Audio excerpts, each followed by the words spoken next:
Good day, everyone. I am Justinido One, and today we will discuss a vital topic in a modern mathematics education entitled Technology Integration in Mathematics, focusing specifically on GeoGebra and low-cost tools. Our ultimate goal is not just to display fancy software, but to explore how these digital and low-cost tools can be used to promote true mathematical exploration, reasoning, and conceptual understanding in our K-12 classroom. So by the end of this presentation, we aim to achieve three things. First, of course, we want to look at how to use GeoGebra to build dynamic visualizations that directly target our K-12 learning objectives. Secondly, we must ensure our design are contextualized for our local Kalinga learners, always keeping a backup plan ready for when technology inevitably glitches. Finally, we will look at how to beautifully blend digital tools with traditional, non-digital representations like connecting indigenous weaving patterns to coordinate geometry. Let's start with a quick reflection. Imagine these two classrooms side by side in a scenario A and scenario B, in which scenario A, the teacher stands at the board, defines the slope as a rise over run, and asks students to memorize it. But in scenario 2, B, students are actively manipulating points on a screen, watching the slope value changes instantly as the line gets steeper or flatter. So, which classroom drives deeper, long-lasting learning? Okay, obviously, scenario B, it transforms students from passive listeners into an active mathematical investigators. Why integrate technology in mathematics, or why do we need technology? So let's face it, traditional math classroom often struggles because math is inherently abstract. Of course, making it hard for students to visualize concepts. What else? This is often defaults our lessons into a teacher-centered lectures, focusing on what? Memorizing formulas. So again, technology breaks this cycle. Of course, this technology helps by making it the invisible become visible. So it gives students instant feedback when they try something new. And of course, it shifts the classroom environment toward a student engagement and inquiry-based discovery. So again, these are the things we need to integrate technology in mathematics. So this slide sets the pedagogical boundaries. Technology must serve the curriculum, not to dictate it. So it provides a do's and don'ts framework to prevent teachers from using technology as a mere gimmick or entertainment tool. So however, we must integrate technology purposefully. Of course, effective integration means the tool must enhance the reasoning and align perfectly with your lesson objectives. So the technology serves the lesson, not the other way around. So we must strictly avoid using technology just for entertainment or distracting students with excessive animations. So crucially, a digital tool should never replace a student's mathematical thinking, nor should it just be a digital version of a teacher-centered lecture. This brings us to GeoGebra, an incredible free software that seamlessly bridges geometry, algebra, statistics, and calculus. So into one dynamic platform, whether you are teaching basic shapes to elementary students or derivatives to senior high school students, GeoGebra works beautifully. So best of all for our schools, it is completely free, easy to learn, and can run entirely offline once downloaded. Let's look at a concrete classroom example of geometry. When teaching the properties of triangles, instead of just stating theorems, we can have students construct triangles ABC right in GeoGebra.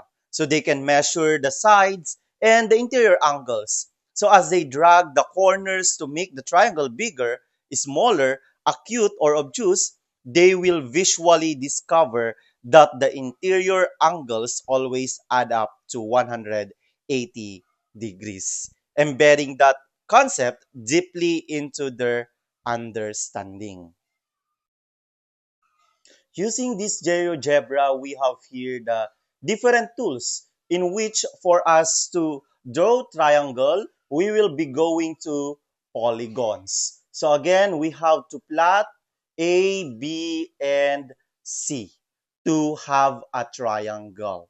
Okay, so in order for us to get our degrees, or at the angles, we need to go in the measure or the angle. So again, just tap A, B, C, and they will now going to have the angles. So again, if we want to have a whole number, we will be going to the settings and going to the general and of course the rounding to zero decimal places.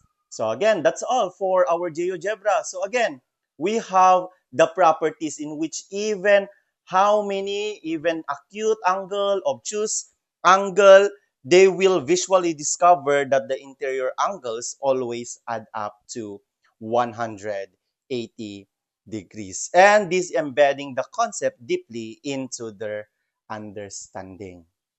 As educators in our region, contextualization is the key.